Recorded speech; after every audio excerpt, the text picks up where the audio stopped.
오늘은 히브리서 3장 12절부터 공부를 하겠습니다. 우리 12절 다 같이 읽어보십시다.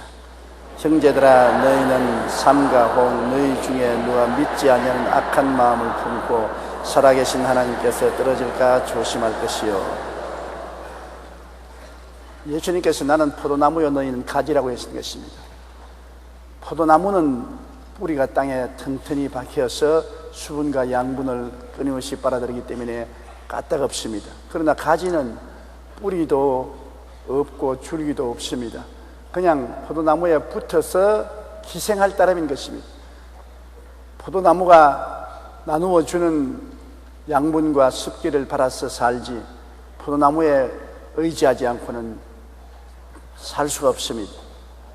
그러므로 포도나무 가지가 큰 소리 해봤자 아무 소용이 없는 것입니다. 포도나무에 붙어 있을 때 살아있지 포도나무에서 떨어지면 죽는 것입니다. 이처럼 우리가 하나님 아버지와 예수님께 붙어 있을 때 말이지 떨어지면 우리는 생명이 없습니다. 생명은 우리 속에서 있는 것이 아닙니다. 생명은 하나님 아버지와 예수님 안에 계시지 우리 속에 없습니다. 예수님을 통해서 아버지를 확 의지하고 믿고 있을 때 말이지 믿음이 사라지면 그만 예수님과 아버지에게 떨어져 나가므로 말라 죽고 마는 것입니다. 여러분, 가장 큰 죄가 무슨 죄냐?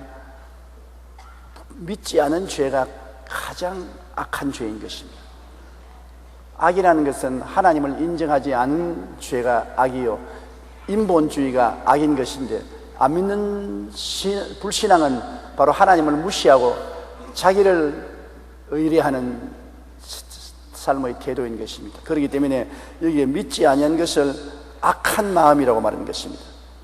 믿지 않은 악한 마음을 품으면 하나님께로부터 떨어지는 것입니다. 여러분, 하나님과 우리를 연결하는 유일한 끈앞은 믿음인 것입니다.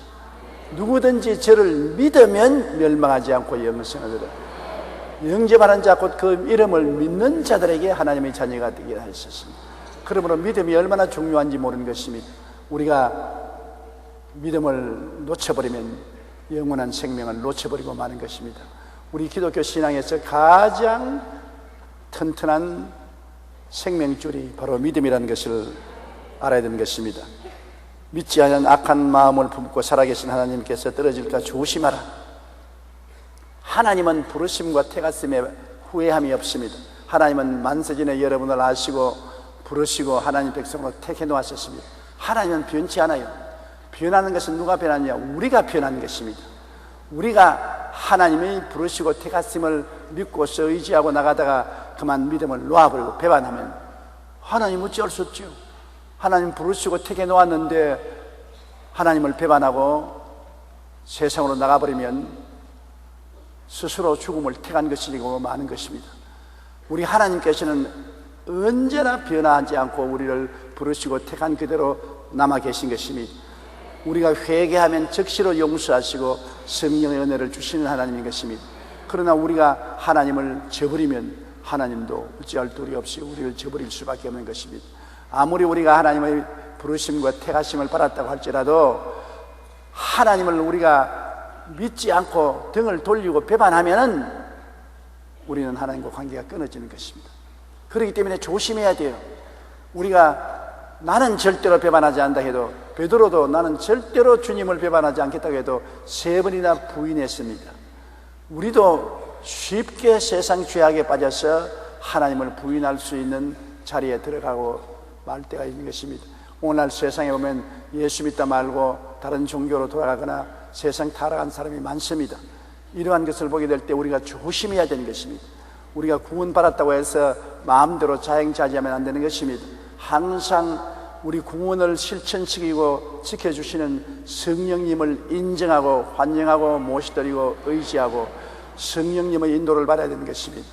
구원은 하나님이 계획을 하시고 예수님이 십자가에서 이루시고 우리에게 성취시켜주는 성령이 성취시켜주는 것입니다. 그러므로 성령은 직접적으로 매일같이 우리와 같이 계셔서 우리를 따뜻거려 주시고 가르쳐 주시고 우리를 위해서 탄식하며 기도해 주시고 우리를 인도하시는 제3위 하나님인 것입니다. 그러므로 언제나 성령님의 인도를 받고 성령님께 의지하면 성령이 우리를 회개시켜 주시고 예수 그리스도를 단단히 믿고 아버지에게 의지하게 만들어 주시는 것입니다. 이러므로 조심조심해야 되는 것입니다. 13절요. 오직 오늘이라 일컫는 동안에 매일 피차 권면하여 너희 중에 누구든지 죄의 유혹으로 완고하게 되지 않도록 하라. 오늘이라는 일컫는 이 동안에 우리가 어제 잘 믿었다고 자랑할 것 없습니다. 어제는 지나가 버린 것입니다. 어제 잘 믿은 것 지금 자랑하고 오늘은 믿음을 버린 사람은 아무 소용이 없는 것입니다. 내일 잘 믿을 것이라고 생각하는 사람은 어리석은 사람입니다. 내일은 올지 안 올지 모릅니다. 우리가 살아있는 것은 지금 살아있지요. 어제 살아있는 것도 아니고 내일 살아있는 것도 아닌 것입니다. 지금 살아있는 것입니다. 지금 내가 예수를 붙들고 있어야 죽더라도 지금 천당 가지.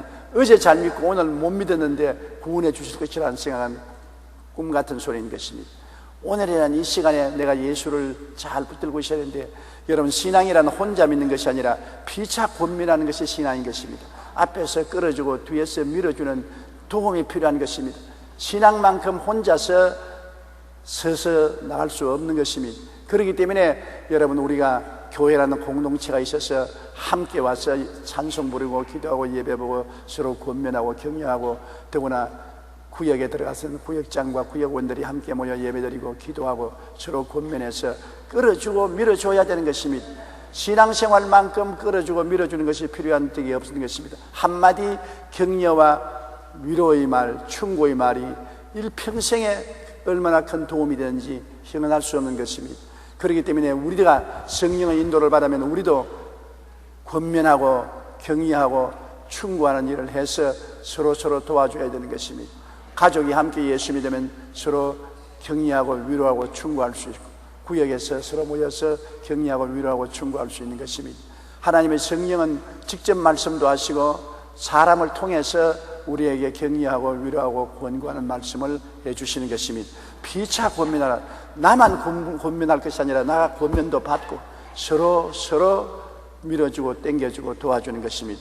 산을 올라가는 등산객이 자기 혼자만 올라가는 거 아닙니다. 자기 올라가면 못 올라온 사람 끌어 땡겨주고, 또 잘 올라가는 사람은 뒤에서 밀어주고 땡겨주고 밀어주면서 신앙의 산맥을 올라가야만 되는 것입니다.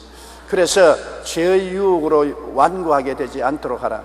죄는 끊임없이 우리를 유혹하는 것입니다. 나는 이제 믿음이 튼튼하니까 유혹을 안 당한다고 큰 소리 할 수 없습니다. 믿음이 약한 사람이나 믿음이 강한 사람이나 아담 하와를 유혹하고 감히 예수님까지도 유혹한 죄가 우리에게 끊임없이 사탄의 수단을 통해서 유혹하는 것입니다. 유혹은 여러분 무서운 것입니다. 유혹은 우리의 눈을 사로잡고 우리 귀를 사로잡고 마음을 사로잡습니다. 제일 유혹이 먼저 우리를 사로잡는 것은 눈을 사로잡는 것입니다. 바라보라, 자꾸 보라. 눈을 떠서 바라보면 그 다음에는 유혹이 속삭이기 시작하는 귀에, 그 속삭이는 말의 귀를 기울이면 마음을 사로잡아버리고 마는 것입니다. 아담과 하와가 에덴 동산에서 선악과를 하루 만에 따먹은 것 아닙니다.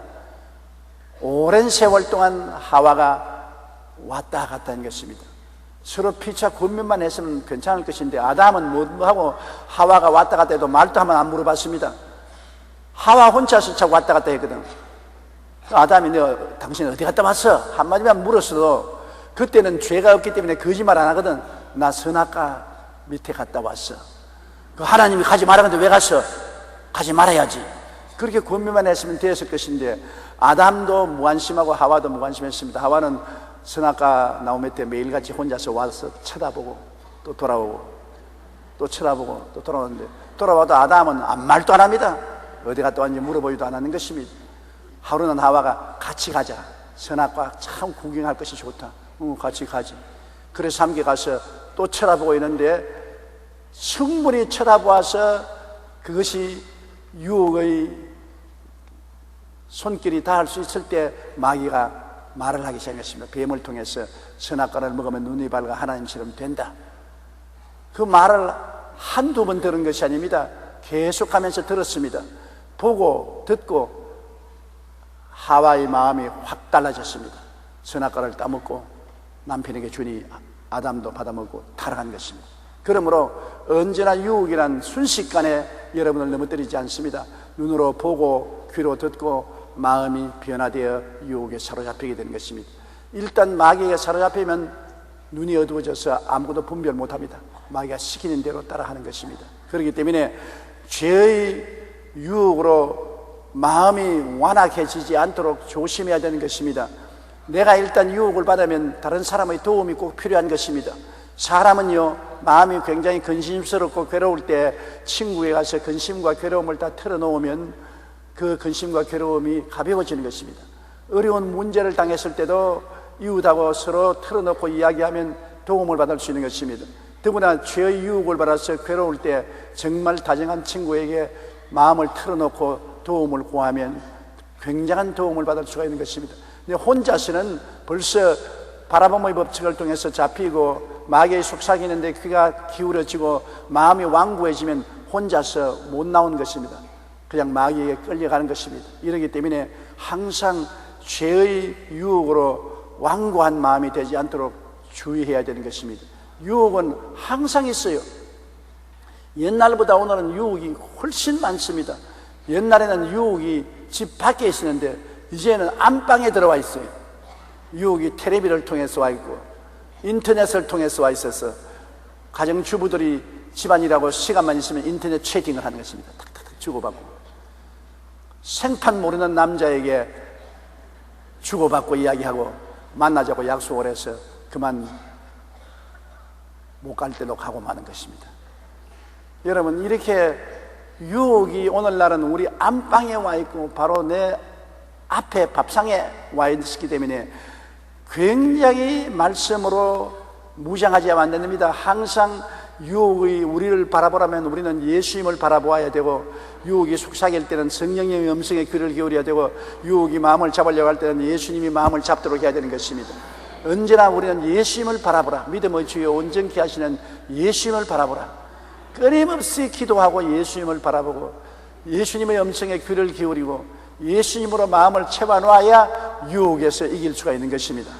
나는 안 이긴다, 나는 안 진다, 나는 까딱없다, 그런 것 없어요. 모든 사람이 유혹에 노출되어 있는 것입니다. 아무도 자랑할 것 없습니다. 항상 피치와 건면하고 항상 조심해서 자기를 살펴야 되는 것입니다.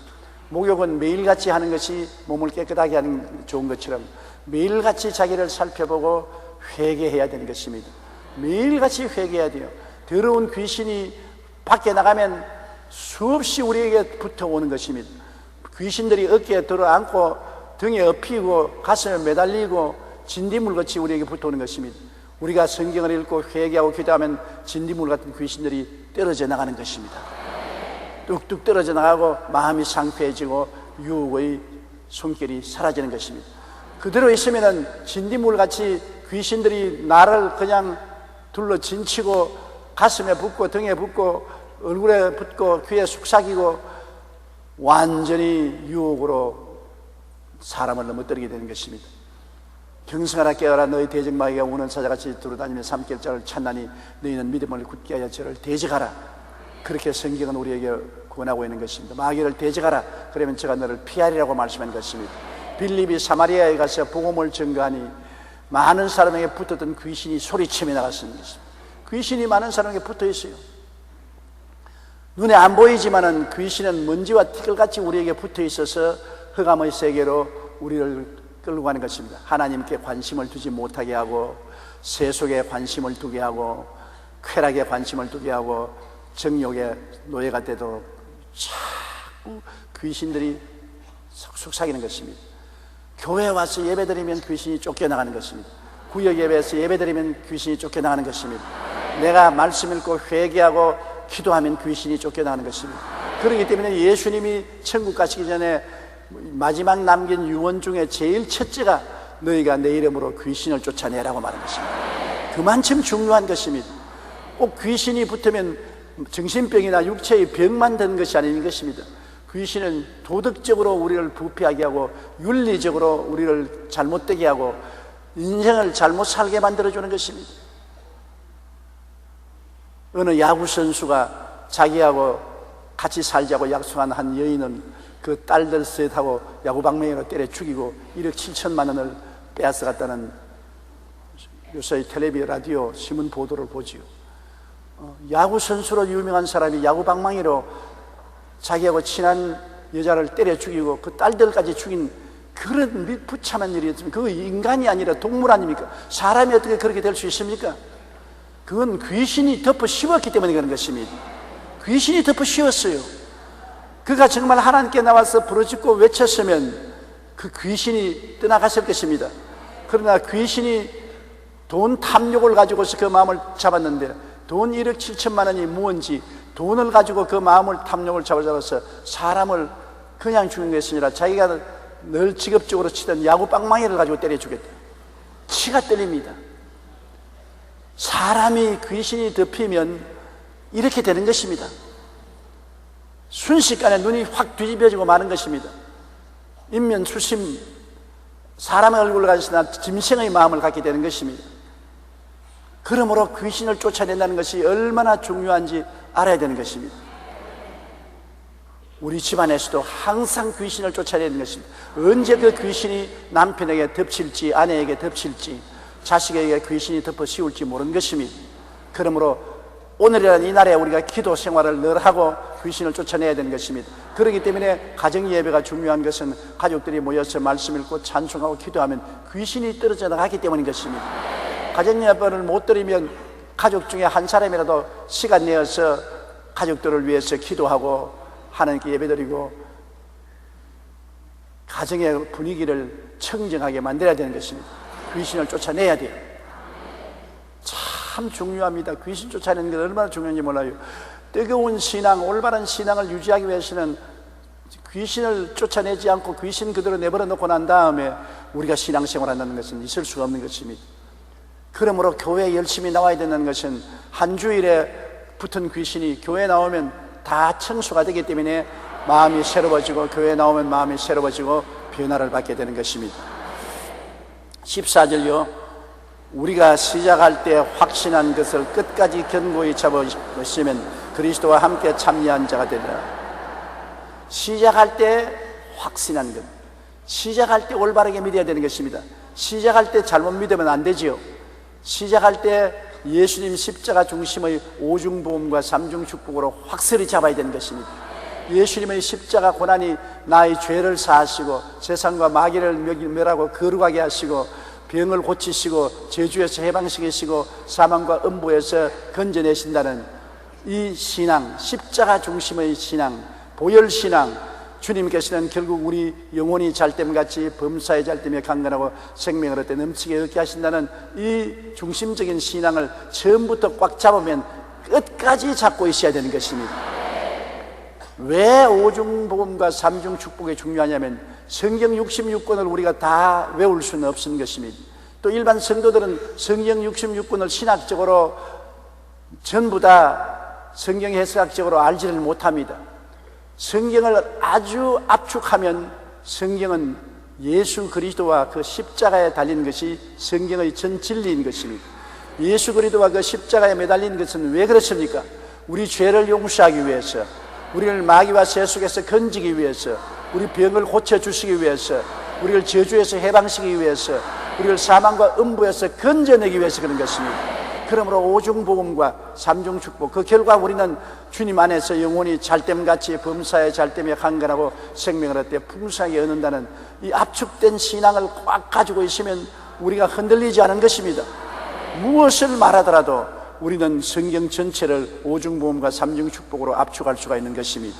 우리가 시작할 때 확신한 것을 끝까지 잡아야 됩니다. 시작할 때 이것이다 신앙을 딱 가졌으면 끝까지 그 신앙을 붙잡고 흔들리지 말아야 되는 것입니다.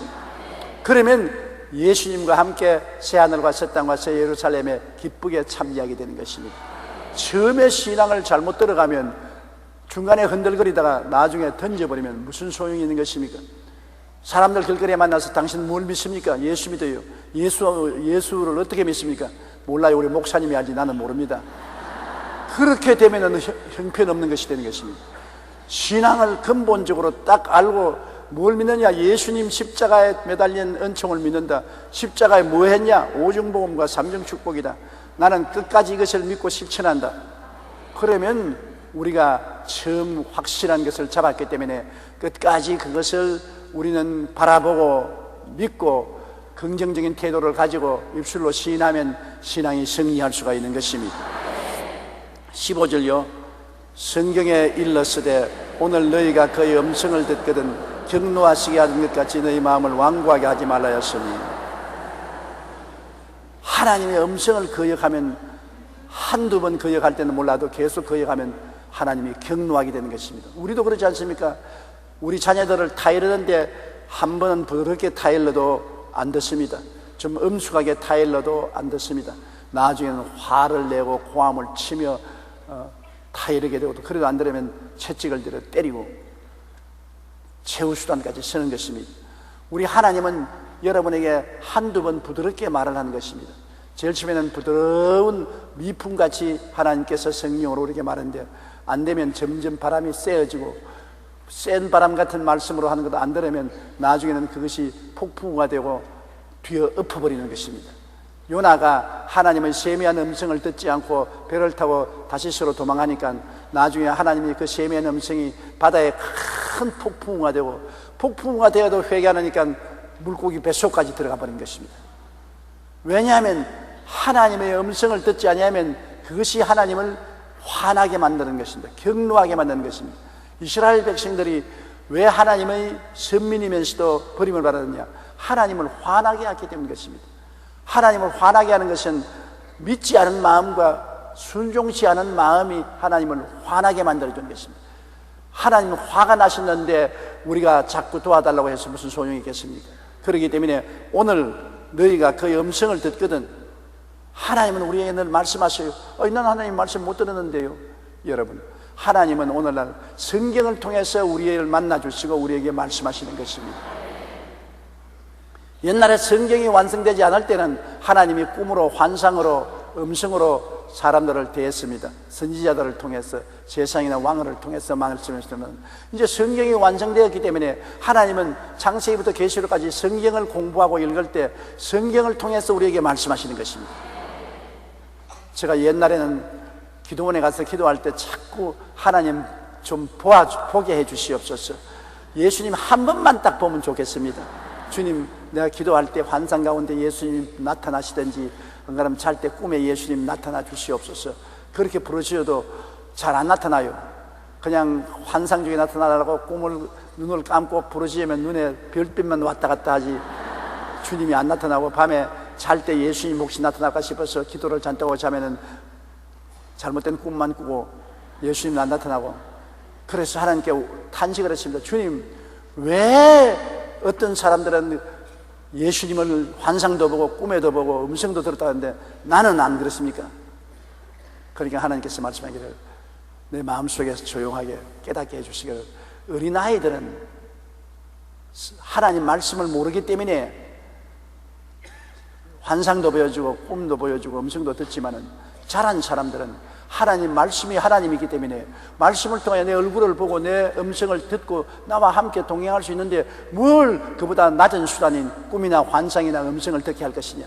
꿈이나 환상이나 음성은 낮은 단계의 신앙, 어린아이의 신앙, 그런 사람, 아직 성경을 읽을 줄 모르고 성경을 분별할 줄 모르는 사람에게 격려하기 위해 쓰는 것이지, 이미 예수 믿고 성경을 읽을 줄 알고 성경을 묵상할 줄 아는 사람은 훨씬 고등한 하나님의 모습을 볼 수 있는 방법이기 때문에, 여러분, 하나님이 구태여 꿈이나 환상이나 음성을 들릴 필요가 없는 것입니다. 성경을 읽으면 성경을 통해서 성령이 우리 마음속에 늘 말씀하거든요. 고요하고 잠잠하게. 그러므로 성경을 통해서 우리가 말씀을 읽고 깨달아 알았는데도 불구하고 성경을 거역하면 하나님이 경노하시는 것입니다. 하나님이 한두 번 성경을 통해서 말씀해 주시면 깨닫고 알고 순종해야지, 그것을 자꾸 거역하고 하나님을 마늘이 여기면, 하나님을 없인 여기면 하나님이 진노하시는 것입니다. 부모가 진노해도 겁나거든, 하나님이 노하시면 우리가 얼마나 겁난 일이겠습니까? 그렇기 때문에 오늘날 너희가 그의 음성을 듣거든 경노하시게 하던 것 같이 너희 마음을 완고하게 하지 마라. 마음이 완고해서 반항하지 말고 그냥 하나님이 말씀하시면 순종해야 되는 것입니다. 순종이 제일 좋습니다. 하나님의 제자가 되기 위해서는 내가 이해 못하더라도 내 마음에 맞지 않더라도 순종을 해야 되는 것입니다. 이탈리아의 유명한 성자인 프란시스코 수도원을 만들어 놓고 많은 제자들을 가르쳤는데 한때 두 청년이 프란시스코가 밭에서 채소를 심고 있는데 와서 수도사님, 우리도 수도성이 되기를 원하니 좀 택하여 주십시오. 그냥 그래? 아니, 내가 좀 일이 바쁜데 잘했구나. 일 좀 도와줘. 밭 고랑을 청년에게 부탁하면서 자네는 이 고랑을 맡고 자네는 이 고랑을 맡는데 내가 주는 채소가 여기 있으니 채소를 전부 거꾸로 심어다오. 뿌리는 하늘로 보고 잎사귀는 땅을 보도록 거꾸로 심어다오. 부탁한다. 그러고 떠났습니다. 그 중에 청년 하나가 생각해, 프란시스코 성자가 너무 바빠서 시간이 없기 때문에 말을 잘못했구나. 채소라는 것은 뿌리부터 심어야지 잎사귀를 심어놓고 뿌리를 하늘로 두면 안 되지 않냐. 그래서 선생님이 시간이 바빠서 혼돈돼서 그랬으니 난 바로 잡아줘야 되겠다고 뿌리부터 쫙 심어놨습니다. 그러나 다른 청년은 좌우간 잘못 말했든지 잘했든지 무조건 하고 선생님이 시키는 대로 해야지 잔소리가 많다. 전부 뿌리를 하늘로 보고 잎사귀를 심어놨습니다.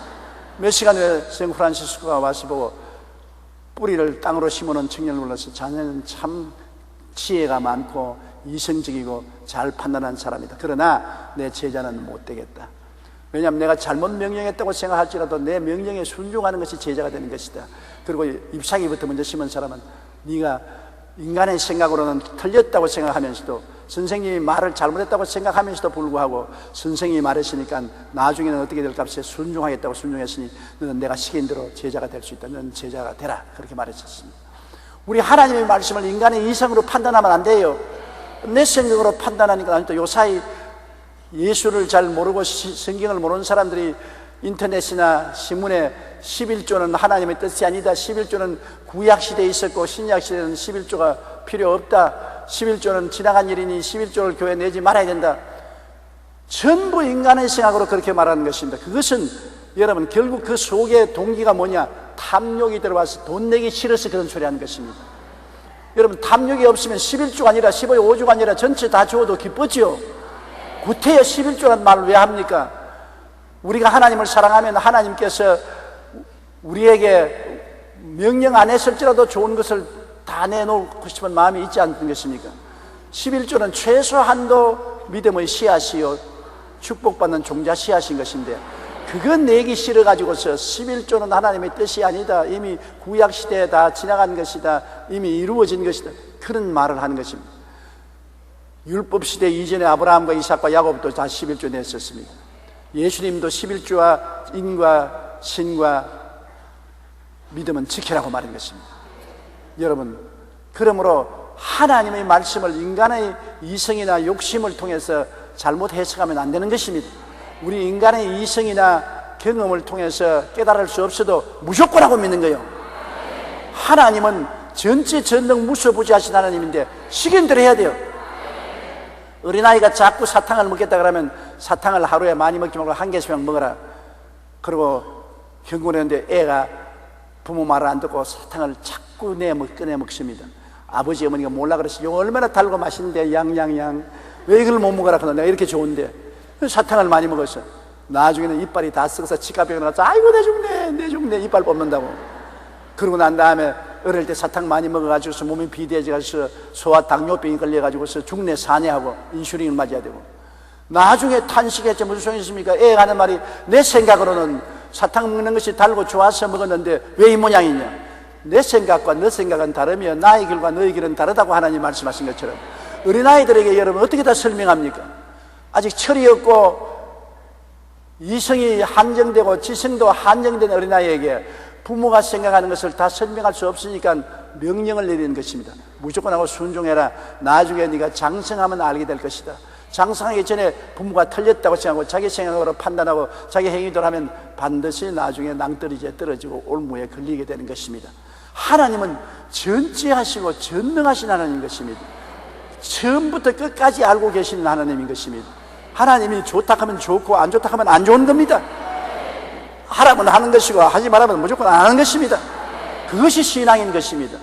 내가 뭘 하나님을 판단하고 하나님이 잘했다 못했다, 하나님이 틀렸다 맞았다, 그런 금방진 소리를 하는 사람은 하나님보다 지가 나은 사람인 것입니다. 오만과 교만을 깨뜨려야 되는 것입니다. 16절이요.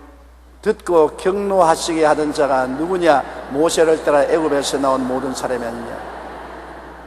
모세를 따라 애굽에서 약 300만 명의 이스라엘 민족이 나왔습니다.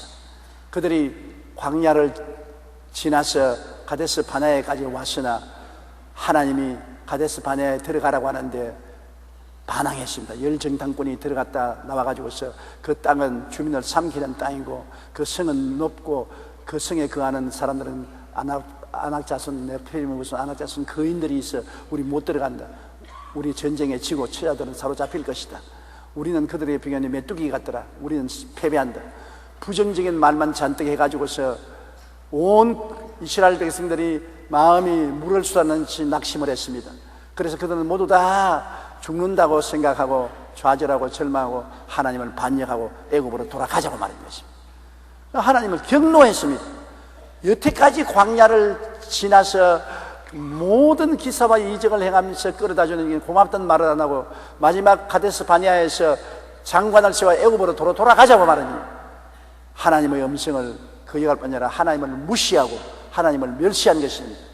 그래서 하나님께서 경노하셔서 10사람을 그 자리에서 죽이고 이스라엘 백성 뇌아부동한 사람을 광야로 다 회진시켜 40년 동안 방황하면서 다 소진되고 죽어버리게 만들어 주신 것입니다. 여러분, 하나님의 말씀을 불순종하는 것은 하나님을 무시하고 멸시하고 하나님을 짓밟는 그 행동이 된 것입니다. 그러므로 하나님을 경노케 한 것입니다. 그래서 이스라엘 백성들이 다 죽은 것입니다. 후세대는 여호수아와 갈렙, 하나님의 말씀을 믿고 순종한 여호수아와 갈렙을 따라서 적과 꿀이 흐르는 땅에 들어가게 된 것입니다. 18절요. 또 하나님이 누구에게 맹세하사 그의 안식에 들어오지 못하리라 하시느냐. 왜 안 따라 일로? 17절입니까? 예, 그럼 오케이. 17절. 또 하나님이 40년 동안 누구에게 노하시느냐. 그들의 시체가 광야에 엎드려진 범죄한 자들에게가 아니냐. 시체가 광야에 엎드려졌다니까 참 과격한 말이죠. 300만 명이 40년 동안에 다 시체가 되어 땅에 쓰러졌습니다. 그러니 온 광야에 이스라엘 백성들의 무덤으로 꽉 들어찬 것입니다. 하나님께 불신하고 불순종하고 범죄했습니다. 하나님께 범죄한 백성은 죽으리라고 말했는데 범죄해서 죽어서 시체가 광야에서 전부 다 뻗어졌습니다. 햇빛에 따가워지고 목마르고 박한 음식을 먹고 사막 가운데서 고생하면서 살다가 다 죽은 것입니다. 하나님은 그런 하나님이 아닌 것입니다. 하나님은 원래 적과 꿀이 흐르는 땅에 들어가기를 원하는 것입니다. 믿고 순종하면 적과 꿀이 흐르는 땅에 들어가는데 하나님을 불순종하고 불신앙하여서 결국 그들은 광야에서 뻗어져 죽은 것입니다. 오늘날 여러분, 이 세상에 60억 인구가 사는데 하나님을 믿는 사람이 얼마 되겠습니까? 대다수의 사람들이 이 세상에서 고생하고 살다가 지옥의 광야에서 모두 뻗어져서 영원히 고통당하고 죽게 되는 것입니다. 그러니 얼마나 무섭고 두려운 것입니까? 우리는 믿고 순종해서 천당에 들어가고 적과 꿀이 흐르는 땅에 들어가는 수는 그렇게 많지 않습니다. 좁은 문으로 돌아가라. 넓은 문으로 들어가는 사람은 많고 좁은 문으로 들어가는 사람은 적다고 말한 것입니다. 그렇기 때문에 믿고 순종하는 그 길은 좁은 길이지만 결국에는 적과 꿀이 흐르는 천국에 들어가는 길인 것을 잊지 말아야 되는 것입니다. 18절요. 또 하나님이 누구에게 맹세하사 그의 안식에 들어오지 못하리라 하시느냐. 그 순종하지 아니하는 자들에게 아니냐. 하나님의 안식이라는 것은 하나님이 우리 짐을 다 짊어져 주시는 것이 안식인 것입니다. 수고하고 무거운 짐을 짊어지고 땀을 흘려가는데 옆에 젊은 사람이 와서 그 짐 내려줘. 내가 짊어지겠으니까 내 등에 짊어지게 하시오. 짐을 옮겨 놓으면 허리가 펴지면서 휴, 아이고 살겠다. 안식인 것입니다. 여보 저 늙으니 짐 벗어 나를 줘. 나는 젊었거니 돌인들 무거워라. 늙기도 서러웠거든 짐을 조차 지칠까 하는 한국 시가 있는 것입니다. 늙는 것도 서러운데 짐조차 짊어지고 어깨가 꼬부라짐 보고 젊은 사람이 짐을 자기가 주면 자기가 걸머지고 가겠다는 말인 것입니다. 안식이란 뭐냐? 우리의 수고하고 무거운 짐을 예수님이 대신 짊어져 주는 것이 안식인 것입니다. 여러분, 그들이 하나님을 믿었으면 하나님이 그들을 위해서 대신 가나안 복지에 들어갈 때 싸워주시고 적군들을 다 물리쳐 주시고 가나안 복지에 편안하게 들어가서 젖과 꿀이 흐르게 만들어주는 것입니다. 하나님과 함께 걸어가는 삶은 안식인 것입니다. 내 힘으로 살려고 할 때는 내가 짐을 다 짊어지기 때문에 수고하고 무거운 짐을 지고 고통을 당하게 되는 것입니다. 그렇기 때문에 안식이 무언 것을 알아야 되는 것입니다. 여러분, 하나님께서는 우리에게 언제나 안식을 주기를 원하시는 것입니다. 우리가 이 땅에 살 동안에도 예수님이 그렇게 말하셨지 않습니까? 수고하고 무거운 짐진 자들은 다 내게로 오라. 내가 너희를 쉬게 하리라. 나의 마음이 온유하고 겸손하니 나의 멍에를 메고 내게 배우라. 그러면 너희 마음에 쉼을 얻으리니 내 주임은 쉽고 내 멍에는 가볍다. 예수님께서는 인생을 쉽고 가볍게 살도록, 편안하게 살도록 하는 것입니다. 여러분, 염려 근심으로 마음이 짓눌려서 살 희망도 없어지고 죽고 싶은 마음이 있다가 문제가 다 해결되고 마음에 평안이 다가오면 이게 안식이구나, 이게 사는구나, 행복이 그게 있구나 느낄 수가 있는 것입니다. 아무리 좋은 집에서 호의호식하고 살아도 마음에 염려 근심 수고 무거운 짐이 꽉 누르고 있으면 안식이 없습니다. 사는 것이 생지옥인 것입니다. 그러므로 하나님의 안식에 들어오지 못했다는 것은 하나님이 이스라엘 백성으로 같이 가면 이스라엘 백성의 수고하고 무거운 짐을 대신 짊어져 주기 때문에 그냥 곁에 따라가면 되는 것입니다. 따라가면 되는 것입니다. 이 마음이 편안하지. 어미소가 멍에를 메고 밭을 가는데 새끼소는 그 멍에 밑에 그냥 따라만 가는 것입니다. 사람들 보기에는 새끼소도 짐을 지는 것 같지만 그렇지 않아요. 멍에는 어미소 목에 걸려있고 새끼소는 그 밑에 들어가서 그냥 아버지, 엄마 가는 대로 따라만 가요. 이래! 그러면 어미소가 막 땀을 흘리고 끌면 그 옆에 따라가면서 아이 쉬운데? 하나도 어렵지 않은데 왜 엄마는 저렇게 땀을 흘리고 애를 쓰느냐? 멍에가 엄마 목에 걸려있고 자기 목에는 안 걸려 있습니다. 그것을 보고 주님께서 나의 멍에를 메고 내게 배우라. 멍에는 예수님이 끌어주고 우리는 그 밑에 들어가만 있으면 되는 것입니다. 믿고 순종하여 따라만 가면 짐은 하나님이 져 주시는 것인데 이스라엘 백성이 하나님을 믿고 순종하지 아니하므로 자기들이 불안과 공포와 좌절과 절망을 걸머쥐고 날뛰면서 불순종하다가 안식에 들어가지 못하고 죽은 것입니다. 그래서 하나님이 믿지 않고 불순종하는 사람에게 맹세하여 가로되 저는 내 안식에 들어오지 못한다. 내가 안 도와주겠다는 것입니다. 내가 짐을 안 짊어져 주겠다.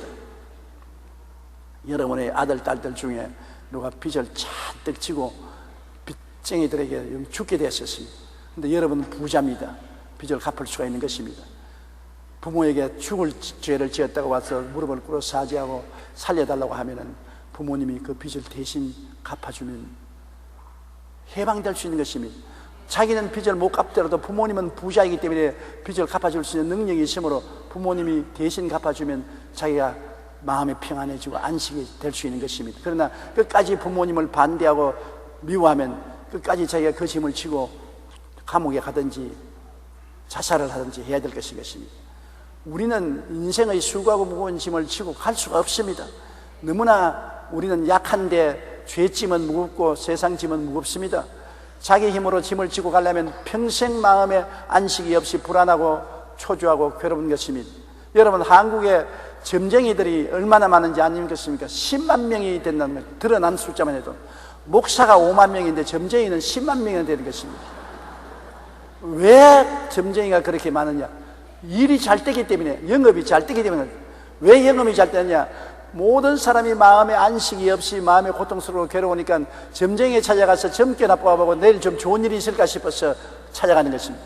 그만큼 사람들이 마음이 불안하고 공포해 있고 고통스러운 것입니다. 그런데 예수님께 와서 회개하고 짐을 맡기면 안식을 얻을 수가 있고 하나님이 우리의 짐을 짊어지시기 때문에 평안을 얻을 수가 있는 것입니다. 그러나 하나님을 믿지 않고 불순종하면은 하나님께서 안식을 주지 않는 것입니다. 맹세하여 가로되 안식에 못 들어온다 했습니다. 하나님이 누구에게 맹세하여 그 안식에 들어오지 못하라 하시느냐? 순종치 아니하는 자들이 아니냐. 19절요. 이러보건대 그들이 믿지 아니함으로 능히 들어가지 못하느냐. 하나님의 안식에 못 들어가는 것은 뭐라고요? 또요? 순종 자념으로 따라 말씀하시죠. 하나님의 안식에 못 들어가는 두 요소는 불순종과 불신앙이다. 하나님은 언제나 우리에게 안식을 준비하고 있는 것입니다. 이스라엘 백성들에게는 가나안 땅을 안식으로 준비해 놓고, 여러분과 나는 영혼이 잘됨같이 범사에 잘됨에 강건하게 사는 안식을 준비해 놓은 것입니다. 그러므로 우리는 하나님께 믿고 순종하면 이스라엘 백성은 가나안 땅에 하나님의 은혜로 들어갈 수 있고, 우리는 예수 그리스도의 은혜를 통해서 영혼이 잘되고 범사에 잘되며 강건한 안식에 들어갈 수가 있는 것입니다. 이스라엘 백성들에게는 토요일 날 안식이라는 일을 하지 못하게 하는 것입니다. 아무 일도 하지 말고 집안에서 쉬라. 집에 있는 종들도 짐승들도 다 쉬게 하는 것입니다. 이것이 하나님은 안식을 표상적으로 보여주는 것입니다. 안식이란 쉬는 것이다. 일주일 6일 동안 일하고 1회차는 전적 쉬어라. 집에 불도 피우지 말고, 심지어는 밥도 짓지 말고, 금요일 날 다 지어놓은 건 먹고 토요일 날은 완전히 쉬어라. 그렇게 명령하는 것입니다. 그러므로 하나님의 안식이라는 것은 완전히 쉬는 것을 말합니다. 짐을 다 내려놓는 것을 말하는 것입니다. 그게 안식인 것입니다. 안식의 상징인 것입니다.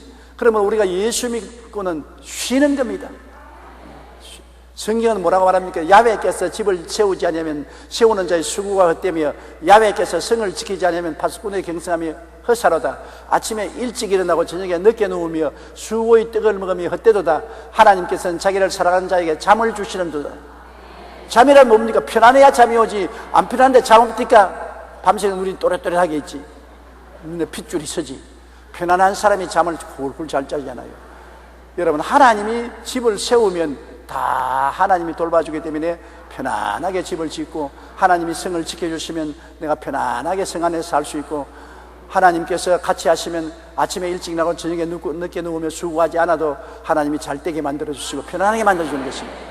따라 말씀해. 하나님을 믿는다는 것은 평안을 의미한다. 평안이 없으면 하나님이 안 계신 것입니다. 내 마음이 평안한 것은 하나님이 같이 계셔서 안식하게 해주시기 때문인 것입니다. 천당은 하나님이 계셔서 모든 책임을 져주시기 때문에 평안한 곳입니다. 천당은 정말 평안하고 행복한 곳이 천당인 것입니다. 마음의 안식을 누리게 되는 것입니다. 그러므로 안식이 얼마나 좋은지 모릅니다. 이 안식은 믿고 순종함으로 들어가지, 믿지 않고 순종하지 않으면 절대로 못 들어가는 것입니다. 4장요. 그러므로 우리는 두려워할지니 그의 안식에 들어갈 약속이 남아있을지라도 너희 중에 혹시 이르지 못할 자가 있을까 함이라. 안식에 들어갈 약속이 남아있는 것입니다. 하나님은 수고하고 무거운 짐이 져다 내게로 오라는 것은 안식에 들어오라는 초청인 것입니다. 이스라엘 백성은 가나안 땅의 안식에 들어가지 못했습니다. 하나님을 불신앙하고 불순종함으로 다 수고하고 무거운 짐을 지고 광야에서 뻗어져 죽었습니다. 그렇다고 해서 하나님이 우리를 안식으로 초청하는 건 아닙니다. 하나님이 또다시 예수 그리스도를 통해서 안식으로 초청한 것입니다. 예수님께서 육신의 몸을 쓰시고 이 땅에 오셔서 우리가 짊어질 죄짐을 대신 짊어지고, 우리가 싸워야 될 마귀와 세상과 대신 싸워주시고, 우리가 걸머질 병의 짐 대신 짊어지시고, 우리가 걸머져야 될 저주를 대신 짊어지시고, 우리가 죽어가야 될 사망과 음부를 대신 당하셔서 다 이기고 다 이루셨습니다. 예수님이 마지막 하신 말씀이 무슨 말씀이지요? 내가 다 이루었다. 다 이루어 놓으신 건 할 일이 없잖아요.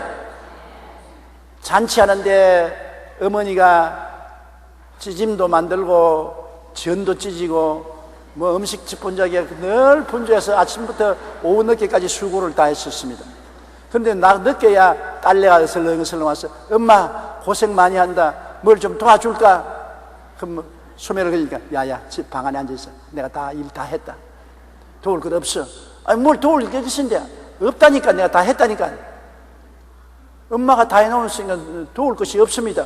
그러면 딸은 뭐합니까? 방 안에 들어가서 엄마가 만드는 음식 먹기만 하면 되는 것입니다. 여러분, 주님께서 천지 만물을 지을 때 아담과 하와를 제일 먼저 지었지요. 그지요? 첫날에 아담 하와를 제일 먼저 지었지요. 절치면 아멘 하다니만 이제 왜 아니라 합니까? 첫날에 빛을 지으시고 이튿날에 궁창을 지으시고 사한날에 육지가 태어나게 하시고 모든 열매 맺는 나무와 풀이 나게 하시고 나흘째 뭐를 했지요? 성경 내내 읽고 내내 설교 들어도 저렇게 까먹었는데 해와 달과 별들을 지었지요. 다섯째는 뭐를 지었지요? 공중에 나는 새와 물고기를 지었지요. 여섯째는 뭘 지었지요? 짐승들과 사람들을 지었지요. 그러고 난 다음에 일회째는 뭐 했습니까? 쉬었습니다. 다 지었으니까요. 하나님께서는 아담과 하와를 짓기 전에 하나님 아버지와 아들과 성령 삼위일체 하나님께서 홀로 일하셨습니다. 사람에게 일 안 시켰습니다. 나 같으면 첫날부터 만들어가지고서 야, 일 좀 같이 하자 그들이라 했거든요. 하나님은 홀로 하늘과 땅과 세계와 그 가운데 모든 것을 다 지으시고 난 다음에 마지막 날에 아담을 지으시고 그 다음 날은 휴일이었습니다. 아담과 하와가 마지막 지음을 받고 난 다음에 하루 저녁 척 자고 아침에 일어나서 하나님 앞에서 아버지, 내가 오늘 태어난 첫날입니다. 할 일이 무엇이 있겠습니까? 너 할 일 없다. 하늘을 쳐다봐라. 있을 것 다 있고 땅을 내다봐라. 다 있고 바다를 내다봐라. 다 있다. 내가 너를 위해서 다 예비해 놓았다. 그럼 나는 뭘 할까요? 믿고 순종만 해라. 그리고 안식할지어다. 걱정할 것 없다. 내가 다 준비해 놨으니까 다 예비해 놓은 것 네가 할 일이 없다.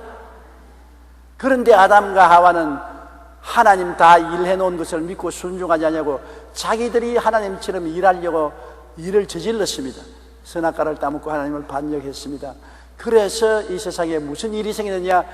불신앙과 불순종의 죄악의 일을 만들어 놓은 것입니다. 죄를 저질러 놓은 것이요. 다 일 다 끝났는데 하나님을 반역하고 믿고 불순종하고서 죄의 일을 저질러 놓았었습니다. 그런데 이 죄를 사람들이 해결하려고 그 다음부터는 애를 쓰고 힘을 씁니다. 종교를 만들고 제사를 만들고 의식을 통해서 죄를 없애려도 안 없어지거든. 사람의 힘으로 죄를 어떻게 정리하는 것입니까? 죄를 씻으면 또 죄짓고 죄를 씻으면 또 죄짓고 인격이 부패하고 부정한지라 어찌할 도리가 없는 것입니다. 그런데 이 죄를 누가 청산했냐? 2000년 전에 예수님이 오셔서 십자가에서 다 이루었다. 영원부터 영원까지 죄를 다 갚아버린 것입니다. 그러므로 또다시 주님이 말합니다. 우리가 주님께 나서 주님이시여 우리 할 일이 뭡니까? 구원받기 위해서 우리가 할 일이 뭡니까? 주님께서 할 일이 없다. 할 일이 없으면 어떻게 하니까? 믿기만 하라. 내가 다 이루어 놓았다. 믿기만 하라. 와, 좋네요. 그게 안식이다. 너희 안식이다. 우리는 하나님을 믿고 의지하면 천지와 만물을 물질 속에서도 하나님이 돌봐주시니 물질적인 안식도 누리고 우리의 구원의 안식도 누리는 것입니다. 하나님이 다 이루어 놓았기 때문에. 그러므로 일은 하나님의 것이요 믿고 순종하여 누리는 것은 우리가 누리는 것입니다. 그러므로 따라 말씀해. 일은 하나님의 것이요 누리는 것은 우리가 누린다. 하나님이 우리를 얼마나 사랑하시기 때문에 우리의 모든 수고하고 무거운 짐을 하나님이 대신 짊어져서 다 이루시고 그리고 우리에게는 안식을 주시는 것입니다. 너희는 내게 부르시리라. 내가 내게 응답하겠고 내가 알지 못하는 크고 비밀한 일을 보이리라. 하나님은 우리가 알지 못하는 크고 비밀한 일로서 다 이루어 놓은 것입니다. 고린도전서 2장 9절에 하나님이 자기를 사랑하는 자를 위해서 예비한 모든 것을 눈으로 보지 못하고 귀로 듣지 못하고 마음으로도 생각지 못하였다면 같으니라. 하나님은 여러분을 위해서 다 예비해놓고 대책을 세워놨었어요. 내 앞길 칠흑같이 어둡고 앞길이 캄캄합니다. 죽을 수밖에 없습니다. 내가 해결할 수 없어요. 그러나 하나님은 말합니다. 내가 만세 전에 이미 대책을 세워놨다. 눈 딱 감고 나를 믿어라. 번지 점프할 때 눈 딱 감고 내 허리에 묶어놓은 줄만 믿고 뛰어내리는 것처럼 하나님 의지하고 믿고 순종하고 뛰어내리면 나중에 보면 문제가 다 서로 해결이 되는 것입니다. 시편 121편 1절에 내가 눈을 들어 산을 보리라. 나의 도움이 어디서 올고. 산이 딱 앞을 막았습니다. 도저히 나는 태산을 옮길 수 없으니 탄식을 했습니다. 내가 눈을 들어 산을 보리라. 나의 도움이 어디서 올고. 동서남북을 보아도 도움이 올 데가 없어요. 나의 도움이 천지를 지으신 야훼께로다. 결국 도움은 천지를 지으신 야훼 하나님의 도움이 온다는 것입니다. 그러면 나를 위해서 일해줄 분은 천지의 만물을 지으신 야훼 하나님이 해주시는 것입니다. 이러기 때문에 하나님을 의지하고 안식을 얻을 수 있도록 다 만들어 놓은 것입니다. 이거 잊지 마십시오. 물질적으로도 하나님께서는 엿새 동안 일하셔서 다 이루어 놓으시고 일회째 쉬셨습니다. 믿고 순종만 하면 하나님이 물질적인 문제는 다 예비해 놓은 것입니다. 주님께서 다 이미 예비해 놓은 것입니다. 영적인 구원도 하나님은 예수님을 통해서 이미 2000년 전에 다 이루어 놓은 것입니다. 우리가 할 일은 믿고 순종하는 것밖에 없는 것입니다. 이 땅에서 물질적인 문제도 믿고 순종하고 영적인 문제도 믿고 순종하고 하나님을 감사하고 찬미하고 나가면 하나님께서 우리를 보고 쉬어라, 쉬어라, 안식하라, 일은 내 것이다, 내가 다 했다, 일을 행하는 야훼, 그 일을 지어 성취하는 야훼, 그 이름을 야훼라고 하는 내가 다 했다.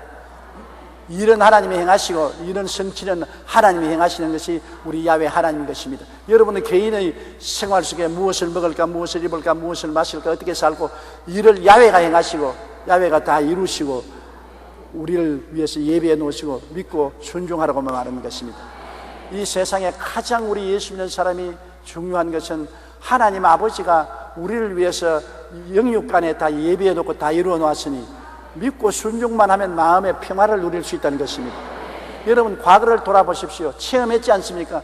크고 적은 일에 굉장히 염려하고 근심했는데 기도하고 난 다음 나중에 지나고 보니까 하나님이 다 해결해 놓은 것이더라.